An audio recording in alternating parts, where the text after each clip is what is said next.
Commercially, the internet began to catch on in 1995 with an estimated 18 million users that only grew larger each day.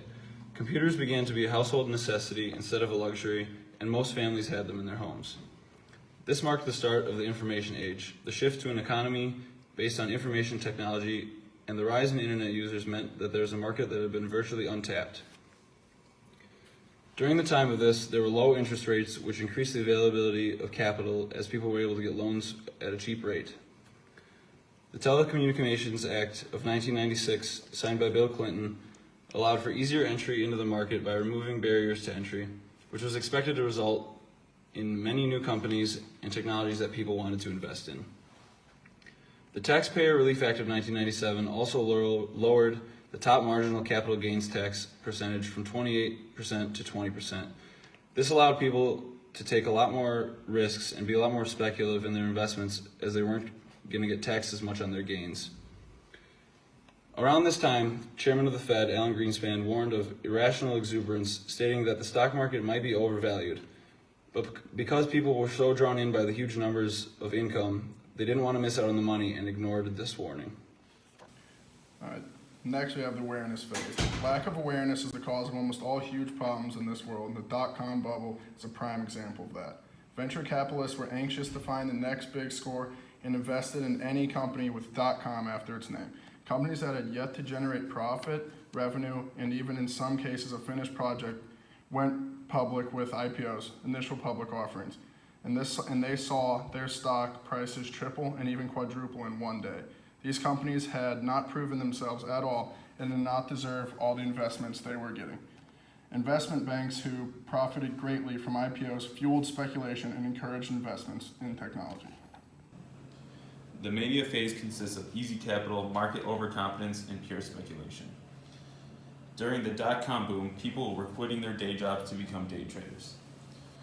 New companies continued to enter the market and have extremely profitable IPOs. For example, Mark Cuban's Broadcast.com opened to the public at $18 and closed at over $62. Similarly, Amazon opened to the public at $18 and closed at over $100.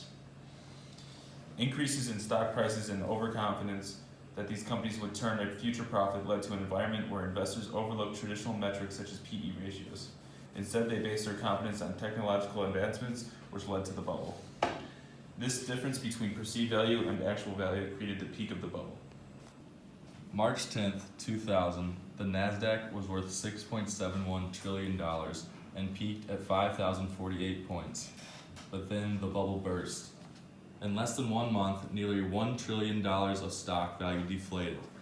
At the market's peak, several of the leading high-tech companies placed large sell orders on their stocks, which sparked panic among investors, and everyone started selling.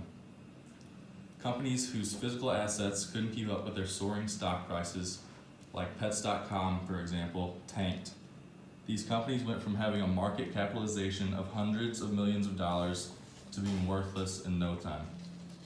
By October 2002, a large portion of publicly traded .com companies folded and trillions of dollars of investment capital was lost. The NASDAQ had lost 78% of its peak value.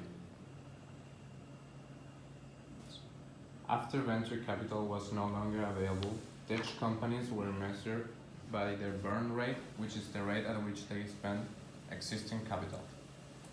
Less than half of tech companies started during this time period survived through 2004. Pets.com had a peak market capitalization of over 300 million and was completely dissolved less than a year later. On the other hand, there was companies like Amazon.com who after the IPO was selling upwards of $100 of share that dropped to $7 a share after the bubble.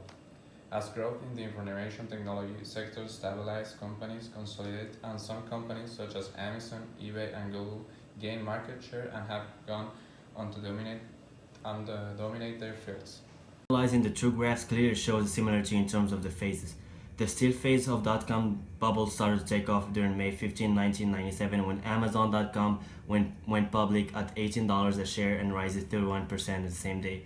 Jumping off to the next phase, which is the awareness phase, the stock of the Globe.com goes public and soared 606% on November 13, 1998 and closing at $63.5. By the end of the mania phase, the Nasdaq index peaked on March 10, 2000 at 5,048, nearly double over the previous year.